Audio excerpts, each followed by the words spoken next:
guys, tapping here. The Reverb G2 with index controllers.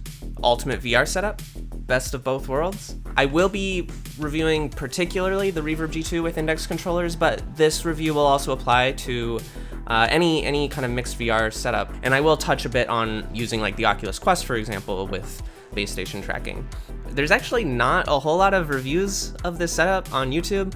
Shoutouts to Eric for President. He has a bit of a review on it, but I really felt like, we need like an in-depth review so that, people can know what they're getting into when they want to buy a setup like this.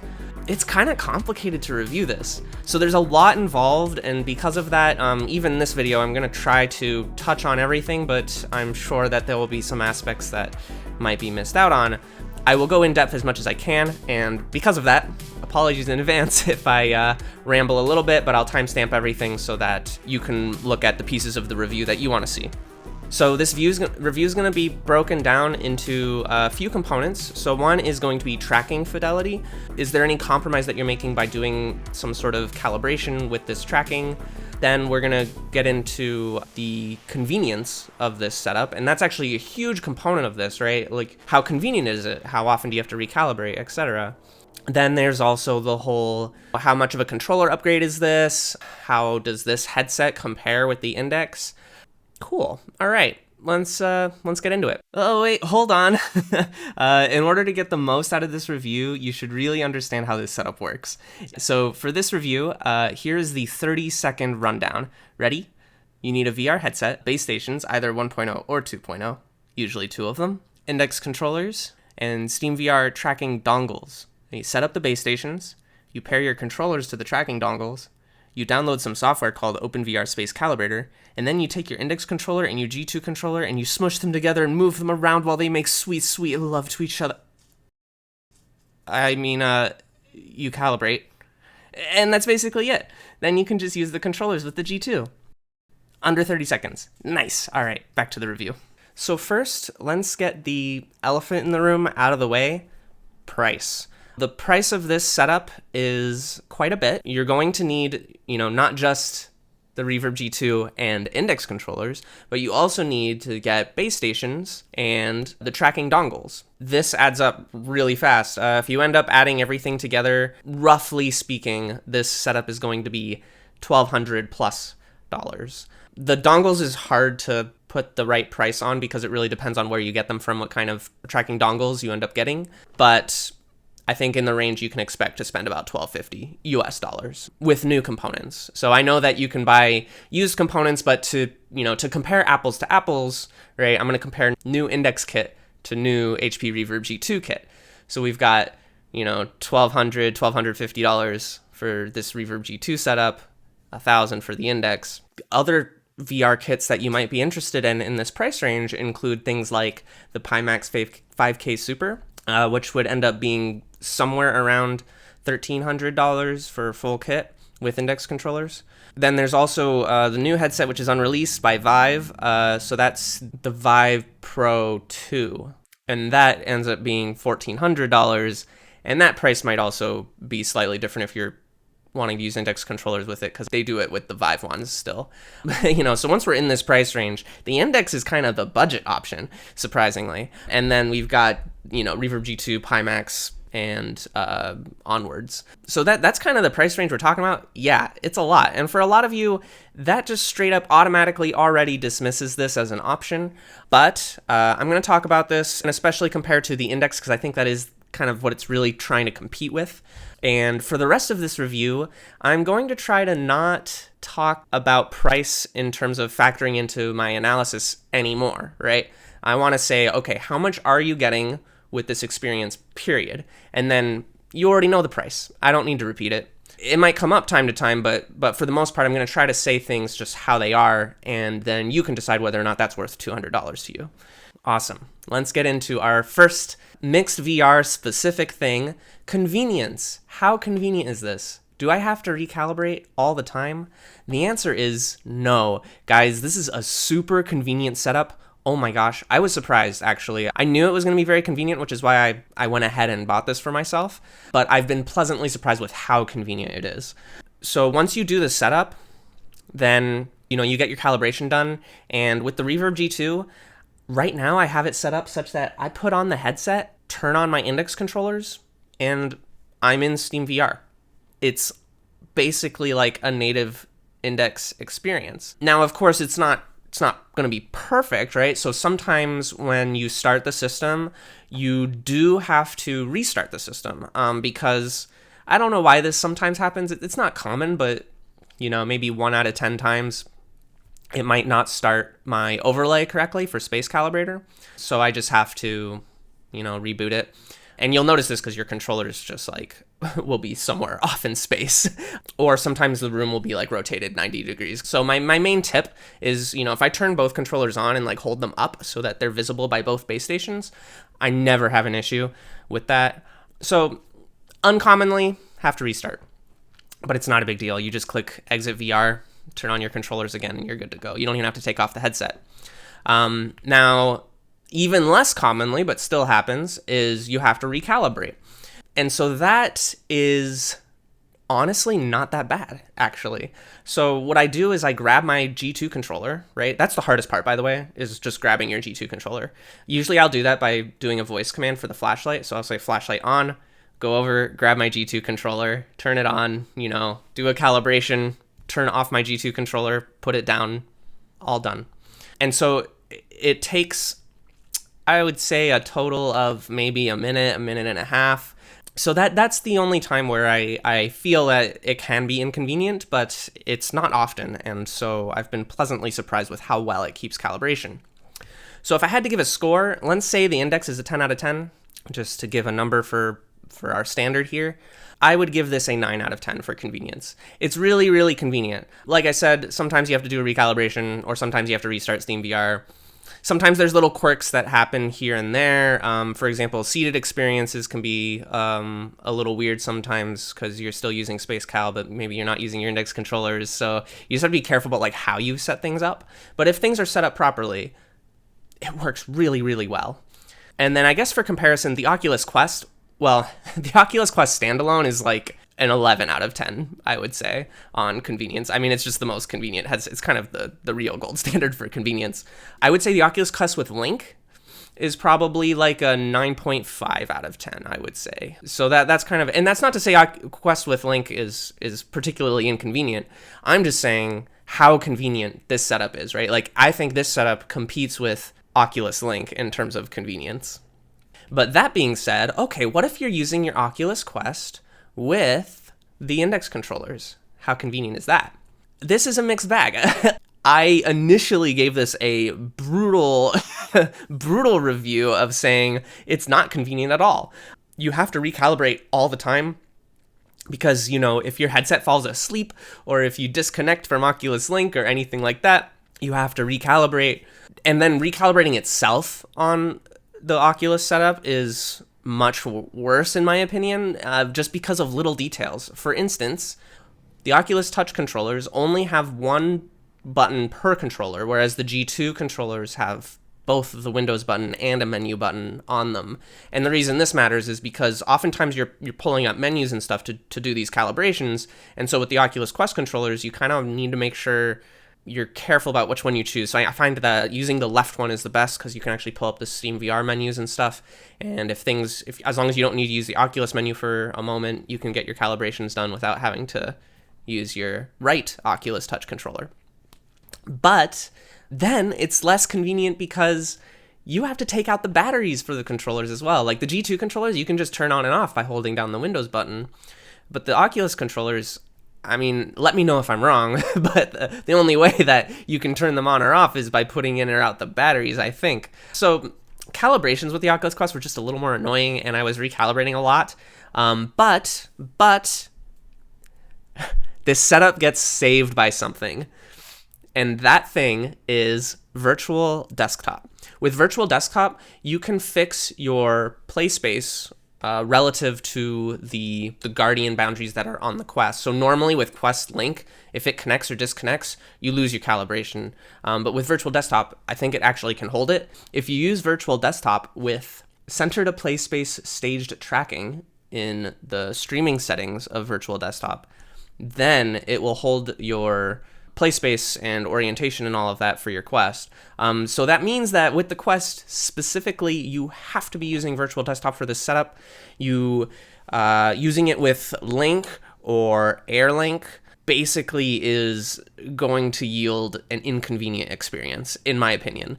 You will have to do recalibrations all the time. So I highly recommend, if you have a Quest and you're interested in this type of setup, make sure you use it with virtual desktop first. Make sure you're comfortable with virtual desktop, and then you can add in this setup. So that would just be my tip for the Oculus Quest users out there. Okay, so now let's get into the tracking. So how good is this tracking? I've been simultaneously very impressed, but also there's a few quirks that I've been not so impressed by, so I'll talk about that. This kind of this bleeds into the convenience section too a bit. So first of all, yeah, I mean, the index controllers, you get your full base station tracking, you're gonna have exactly the same tracking pros and cons of the base station system. For instance, you have to be careful about reflective surfaces. So for example, if you have like a big TV in your room, you just might want to consider that could be an issue. Very easily resolved, by the way. I just throw a blanket on top of my TV. Turns out my TV doesn't give me any issues, so that's good. But you just have to keep in mind that you may have to, if you have lots of windows and stuff like that too, those can produce some issues. Now, you get your full use of the index controllers, right? So it's got the finger tracking, it can detect how tight you're holding the controller, you've got all your capacity, everything works as if it's native. The difference, though, is that you're using tracking dongles in place of using your headset, which means that the distance from the tracking dongles to the controllers can be a lot larger than what you would normally find with the index, for example. So how good is the range? Turns out the range is really good. I can go all the way over to the other end of my play space, and I'm maxing out basically the length of my cable, by the way, which is 6 meters. And I really don't see any tracking hiccups with that. Now, I have used extension cables with my dongles to get them closer to the middle of the play space, and I think that's useful and helpful. That's partially because my computer's a little bit off to the side of my play space. So if you have your computer right in front of your play space, you can probably even just get away with the dongles being on it and not have to worry about the range too much. I will mention that my dongles are virtual build dongles. I don't know if that matters, but range has been not a problem. Another aspect that's different is, of course, the calibration, right? So you have to calibrate your two play spaces together in order to get the proper tracking. I find the calibrations get amazingly close. After I do a calibration, I would say this controller is within half a centimeter, probably, like a few millimeters of where it should be. And if you really, really are picky about it, for some reason, you can dial it in by manually editing the calibration. And it's right in the software. If you need to, you can check out my tutorial for that. So tracking is phenomenal, but there's a catch, and that catch is that although you can get this controller exactly right in space, I do find that if you rotate or move around a larger play space especially, you're going to see some drift. And to demonstrate that, here I show my G2 controller relative to the index controller. I use the flashlight to show that the ring is touching the edge of the index controller. And the G2 controller stays in the exact right spot relative to the headset. But you can see here that when I walk across my play space, which is about 10 feet, it gets a difference of about maybe a couple inches from where the index controller should be. So it's not a huge difference, but it is noticeable, and you can see it also when you're rotating. And it was unclear. I think I've been researching this so much, and it's still unclear exactly what the issue is, but there seems to be some space difference between the two play spaces, if that makes sense. It's like 1 foot in Windows Mixed Reality doesn't quite equal 1 foot in Steam VR. Now, I thought maybe this is just a headset specific thing, but my Oculus Quest gets the same behavior actually. So I can't, and I've messed around a lot with my calibration, and I think it really is just this type of scaling factor. So it'd be really nice if OpenVR Space Calibrator, maybe if there's some update for that, then it might be able to handle some of those issues. But this is a tiny nitpick, I want to say. I think for the most part and for most users, it's not going to be a big deal. It hasn't been a huge deal for me. The main time I need the tracking precision personally is really going to be games where I'm not moving around my play space too much. But if you are moving around your play space a lot and you really you value tracking above all else, then I would say that the Index has an edge here. I give the Index 10 out of 10 for tracking because it's our gold standard at the moment. And I would give this tracking a 9.5 out of 10 because of just that little tracking quirk. Now, a bigger quirk with this system is kind of going to be related to a little anecdote I'm going to make. So I'm going to tell a little anecdote. I went to my friend's house and brought the G2 with Index controllers. He owns a Vive, so we spent a little time pairing things together. Aside from his AMD motherboard not liking the G2 for a bit until we figured out which USB ports would work and all that, we got things up and running and we were playing with it and it was good. And when we played 11 table tennis, I let him play. He hadn't played the game before. He was playing and he was like, yeah, it doesn't quite feel realistic. And in my head, I was like, 11 table tennis feels really realistic to me. And then when I put on the headset and tried it, there was latency. And that's straight up why, it didn't feel good, right? I mean, I definitely could tell there was latency, which I hadn't experienced on my setup. So we restarted his system and got things back up and running and did it again. And it seemed fine. Like the latency seemed totally fine. I don't know why. So anyway, the moral of the story is not that this system has latency, okay? I mean, maybe there's something about latency. I haven't exactly been able to figure it out. But as far as I know, and as far as I can tell, there is none. But it was weird that one time I detected it. It was kind of weird. And, he's a VR veteran, right? He just hadn't played 11 table tennis before. So the fact that he didn't immediately recognize this as a tracking issue means that you got to be really careful with this setup. That's what I would say. So I would say with this setup, you have to kind of have a keen eye for this. It's always going to be a little bit in the back of your head whether or not there's some sort of tracking issue, especially just like in terms of convenience. Each time that you start VR, you just need to do a little bit of a check of your tracking so that you know that your calibrations are good, that there's nothing weird going on. Again, the tracking works totally fine when things are up and running normally, but just having an eye out for times where it can be off is important for this setup in particular, which is why I find, in terms of recommending this to people, I would definitely recommend this setup for people who already own another VR headset or have already used VR fairly often, because otherwise you might have an issue and might not even notice it really. Yeah, that's that's really all I need to say about tracking, but just my anecdotes there. Now, if I gave ratings for all the tracking systems, I would say, Index 10 out of 10, the Reverb G2 with Index controllers, 9.5 out of 10.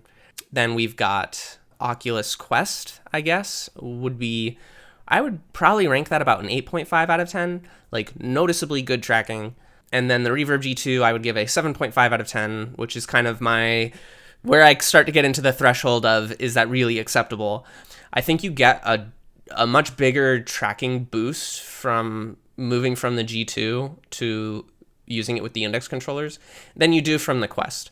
And I think if you have a Quest and your main reason is for tracking improvements, I would really ask yourself what types of tracking improvements you want. If you want to do behind the back or something, yeah, you need base station tracking to be able to fiddle with stuff behind your back for a long duration. But for the most part, the tracking fidelity is really good. If you just need to reach over your shoulder for something, as long as you do that in one fluid motion, totally fine. Also with the G2. And so, my case for the tracking, especially if you're wanting improvements from the Quest, because the Quest for Beat Saber as well is insanely good. Like the way they handle all of the interpolations and everything with the tracking system, the way they've handled the IMUs is really, really good. So if you're using a Quest and you're disappointed by your tracking for Beat Saber, there's lots of top level Beat Saber players using the Quest. So don't worry about spending all this money just to get base station tracking. The one case I have for tracking improvements would be if you want to do full body tracking. So if you're interested in full body tracking, then yeah, this is definitely a really good viable route for full body tracking. Yes, and you can't really do that at the moment with a Quest standalone. Okay, so now let's get into some of the very hardware specific things. The Index controllers, how good are they? Index controllers are awesome, guys. I mean, they're really, really nice controllers. I don't think I need to blab too long about them. I will say that so of course there's plenty of good things to say about them. The finger tracking works actually very well, I think, in my opinion. Just make sure you drum your fingers like this. I still have some issues with my left pinky's good, but my right pinky actually has a little, I broke it when I was younger. Because of that, I have a little bit of trouble with the pinky finger on my right hand, but that's my anatomy. Overall, finger tracking works really well. Buttons are all really nice. I really, oh my god, such an underrated feature of the index controller, guys, is the trigger. The trigger just has in my opinion, a really nice feel to it, and then also it's got the click at the end. So it's got both analog and digital input on the trigger, and I really, really like that. So yeah, that's just a little underrated thing. The strap is really, really nice for holding your hands in it. I've used straps for my Oculus Quest controller before, the Mammoth grips, and although they get the job done, they're not as nice. So my main complaints about the index controllers are that I think ergonomically speaking, it's tough for these controllers to have a perfect fit for all hands. So by comparison, the Oculus Touch controllers, I think anyone can just kind of pick them up and hold them how they want. Whereas with the index controllers, if you want to get, your fingers tracked properly and also have your thumb accessible for the buttons and all of these things, your hand needs to be in here very specifically, and it's going to be very individual fits. They do have here a knob for, you can just pull it out, push it in and change for some size settings. But overall, this controller really constrains your hand to be used in a very specific way, I would say. So for some people, this is totally 100% comfortable. For some people, such as myself, actually, I definitely had to get used to this. The first few times I did VR sessions especially, my hands were a little bit sore afterwards because I was trying to pull my thumbs down a lot. My thumbs were just too high, and I was trying to get these adjustments right, and my hands were just kind of not totally ergonomic for these use. So anyway, that's my main complaint about the index controllers, would just be, I think, the ergonomics, which is kind of a consequence of just having the strap design with finger tracking. There's only so much you can do to appeal to everybody. So I'm definitely thinking about maybe getting, there are mods for putting wraps on top of the index controller to make it a little bit thicker and be able to, hold the controller a little bit further down, stuff like that. So cool. Okay. Index controllers though, awesome controllers. I give them a 9 out of 10 for being awesome. So Oculus Touch controllers, I give an 8.5 out of 10. I think Oculus Touch controllers are really, really good. You've got your capacitive sensors. The ergonomics are amazing. They don't have full finger tracking. They can't do a couple of the things that the index controllers can do. And the triggers are very light, so I really like them. But, they're just not as nice as some of the index controller features, especially the trigger and the finger tracking. But you still get all your hand presence and everything. So 8.5 out of 10. G2 controllers. All right, so let's talk about what are you upgrading from if you're going from G2 controllers to index controllers. You are upgrading from this. The Reverb G2 controller, in some ways, I guess, kind of a controversial controller. Some people say they don't mind it, some people really don't like it. I'm definitely in the don't mind it category. I really don't mind this controller, but I do have a couple issues with it. Now, one of the main things that I always hear about people say is that this controller feels cheap. That can mean any number of things, and I guess generally I do agree, but maybe that's not the top of my list. But there are a couple other features that I really would like for these controllers. One of them is capacitive touch, of course, right? So the buttons on this controller have no capacitive touch. I didn't really think I was going to complain about it, honestly. The capacitive touch features of the Oculus Touch controllers add a lot to the hand presence that you have in VR. So for the games and apps that support basically any kind of hand presence or use the capacitive touch features, which is a lot of games, you're gonna have way more hand presence when you have capacitive touch features or obviously finger tracking of the index controllers. With these, you don't really get that at all. So that's definitely something I would like. Now, it ends up kind of being just an aesthetic feature for the most part. So yeah, it's It's not a necessary feature, and I don't feel like I'm unable to play any of my games because of it. Now, the other feature of the controllers that I would complain about, and this is probably my biggest complaint, would be the haptic feedback. The haptics on these are what people would describe as weak. I think they're weak too. That's the area where they feel really cheap to me, is just the haptics is like really, really bad. Bizarre design choice, considering console controllers from a decade ago had better haptics than this. We have the technology, like put it in here. So yeah, anyway, these things, again, they don't make things unplayable. They don't seriously hurt the experience in a lot of cases, but in some cases, yeah, I mean, you just lose a lot of hand presence. And I've got to say, when I've used the index controllers, I really feel like there's a lot more immersion, because I feel like my hands are kind of entering the world, whereas with these controllers, I just feel like I'm holding controllers and, I'm interacting to the world through these controllers. There's like a little more of a barrier, if that makes sense, to my hands being in VR. So anyway, basically, if you're upgrading from a Reverb G2, I think you're jumping up quite a bit in terms of the controller, right? So, if I gave these controllers a score, it'd be like a 7.5 out of 10. Totally usable, functional, but just not quite there. The Vive wands, which I've also used. I don't own Vive wands, though, disclaimer, but I've used them, and they're all right. They're also functional, but probably even worse in terms of just controller design. I think it's just weird that HTC hasn't made a alternate controller since then. But anyway, yeah, so Vive wands, I don't know. I give them a 6.5 or maybe a 6 out of 10. They're usable, but probably not my choice. So anyway, if you're upgrading from these or Vive wands, I think the index controllers are just a huge step up. If you're upgrading, again, from Oculus Touch controllers, I really think that it's not going to be the hugest upgrade, and especially depending on how you're used to using them. If you like using them with like Mammoth grips and stuff, then you'll probably really like using them with index controllers. But again, with Oculus Touch controllers, if all you want to be able to do is this, if that's all you want to be able to do, you don't have to spend like $600 to do that. You can just buy Mammoth grips for your, Oculus Quest or other grips, right? I think there's like AMVR, and yeah, basically get that level of functionality. There's a lot of capacitive sensors already on there, and I think you get a lot of hand presence already from those controllers. And now for the headset discussion of the review. So, okay, HP Reverb G2 versus Valve Index. Which one do I think looks better? I'm going to first say that both look good. They both have really good visuals, and, it's not like just because one headset comes out, it makes the other ones obsolete, right? And, I mean, this goes pretty far, right? Like, I think even as headsets come out that look better and better and better than the Index still is going to look just as good as it did. I mean, it's not like it suddenly looks worse because there's a better headset now. So yeah, both headsets look really nice. They both did a really good job with the displays.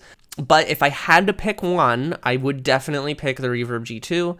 There's basically three really important aspects that people discuss, which is FOV, refresh rate, and resolution.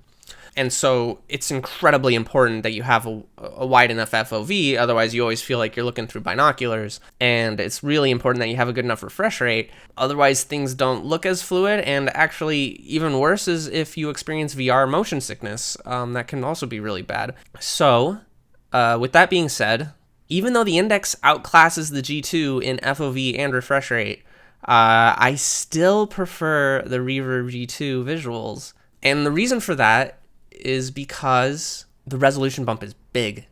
Like it's not small. So the FOV, I think, of the Reverb G2 is acceptable. Yes, I can still see, borders, but you can with the Index as well. The Index in particular, I think, just has a really good vertical FOV. But yeah, the FOV of the G2 really is okay. And the refresh rate, well, a higher refresh rate was nice. I did notice it, especially in Beat Saber. When things are really fast paced, high refresh rate, is noticeable. Take that as you will, I guess. But the resolution, I think, really keep in mind, the Index is 1440 by 1600 per eye, and the Reverb G2 is 2160 by 2160 per eye. At first glance, that's like, oh, okay, that's a bit of a resolution bump. It's a big resolution bump. It's literally double the number of pixels of the Valve Index. And it makes a big difference with a lot of things. For example, anytime you're looking at text in VR, the G2 is just so clear that you can actually read through text. You can actually work in VR, for example. For me, I do some streaming, and like reading the chat in VR has never been easier. I don't have to have like a big part of my screen taken up by chat. I can have it be a small section now because I has the resolution for it.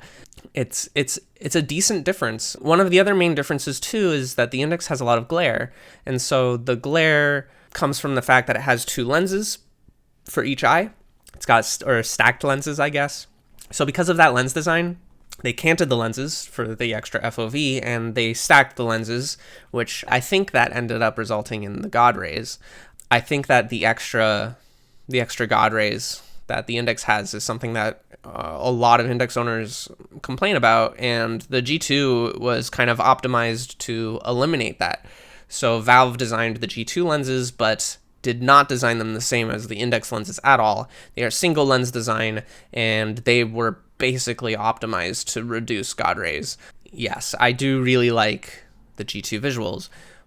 But that being said, would it be nice if it had more FOV? Yeah, definitely. And would it be nicer if it had a high refresh rate? Yes, but the thing is, your GPU is only going to be able to handle so much. You do sort of have to choose between resolution and refresh rate. Now, it would be nice if the G2 had options for higher refresh rate, so I could like render at a lower resolution and run at a higher refresh rate for certain games. But nonetheless, you kind of need to make that choice at some point anyway. But it also depends on the user. So it totally depends on you.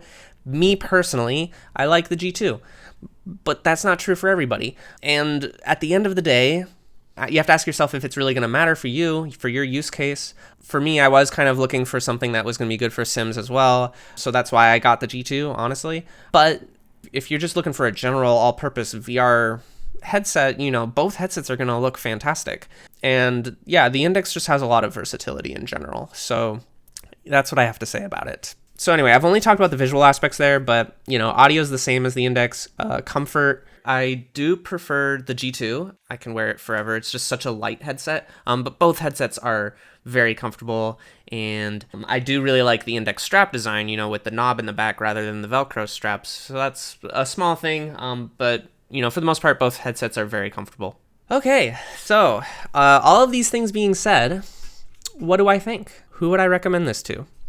So you can see my ratings for things here. I'll put them on the screen probably.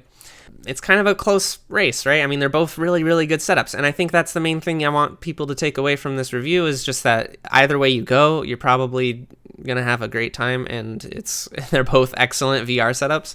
I would say as a general recommendation, I would probably not recommend this setup to most people. And I'm not just talking about the price.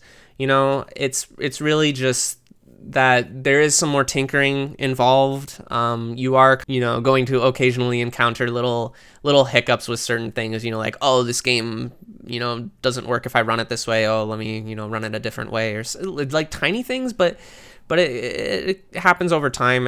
And generally, like, if you're not someone who is ready for a little bit of troubleshooting, because you'll probably have to troubleshoot something with this setup at some point.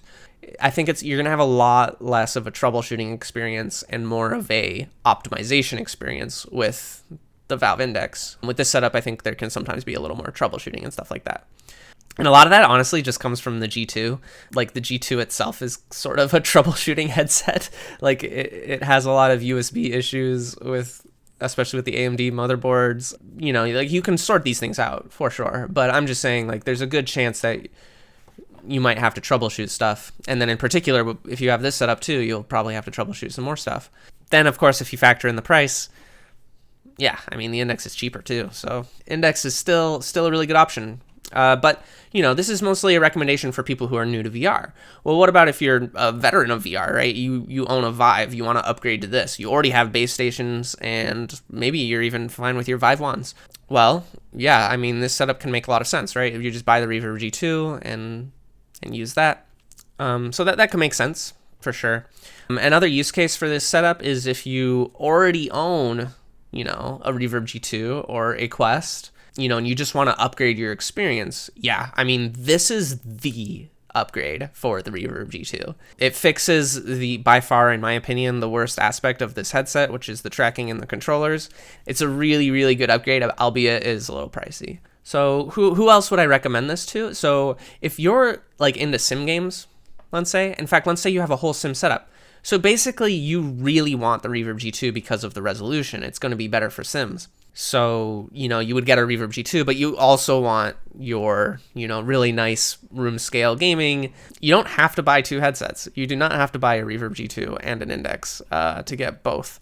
You can really, that's where I think the best of both worlds really comes in, is that, you know, you can get the Reverb G2 visuals with the Index controllers, and it totally works fine. It's awesome. Would recommend. So yeah, it's really good. But yeah, if you're new to VR, it's harder to recommend because you're going to have an eye out for this sort of tracking stuff. And, you know, at the end of the day, maybe, you know, the resolution and clarity of the lenses of the Reverb G2 are not going to be the major parts of VR for you. What other use case is there? So the other use case is if you own, let's say you own an Oculus Quest already, and now that you've been using it for some time, you really want full body tracking experience. Yeah, this makes a lot of sense, right? You don't have to sell your Quest and try to get an Index or anything like that.